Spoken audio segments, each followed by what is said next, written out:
Monsieur le maire, chers collègues, mesdames, messieurs, comme chaque année, nous devons nous prononcer sur les dérogations municipales au repos dominical. Et comme chaque année, la question est la même. Quel modèle de société voulons-nous défendre? Le dimanche, ce n'est pas seulement un jour de repos, c'est un temps commun, un moment partagé qui permet la vie de famille, la vie associative et la vie culturelle.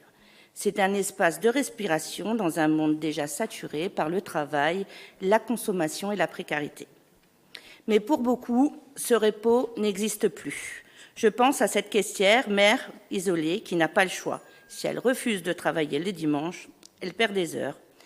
À cette aide à domicile qui cumule 2 emplois pour arriver à la fin du mois, ou cette jeune femme racisée qui me disait, pas plus tard qu'hier, hasard, le dimanche, je travaille parce que je ne peux pas me le permettre autrement.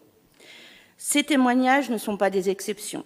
Les chiffres le montrent, ce sont majoritairement les femmes, souvent racisées, qui subissent le travail du dimanche, parce qu'elles sont concentrées dans des métiers du commerce, du soin, du nettoyage, parce qu'elles subissent davantage le temps partiel et la précarité. Leur volontariat, excusez-moi les 10 000 guillemets, n'en est pas un, c'est une contrainte économique. Alors, quand on nous parle de liberté, d'ouvrir ou de travailler le dimanche, je voudrais rappeler que la liberté n'a de sens que quand elle s'exerce à égalité. Or, aujourd'hui, ce sont les mêmes qui décident et les mêmes qui trinquent. Et pendant qu'on dérégule au nom du profit, on détruit aussi le peu de temps collectif qui nous relie les uns aux autres. Le dimanche chômé, c'est du lien social, c'est du temps pour soi, pour les autres. C'est aussi une manière de limiter la surconsommation et l'impact climatique.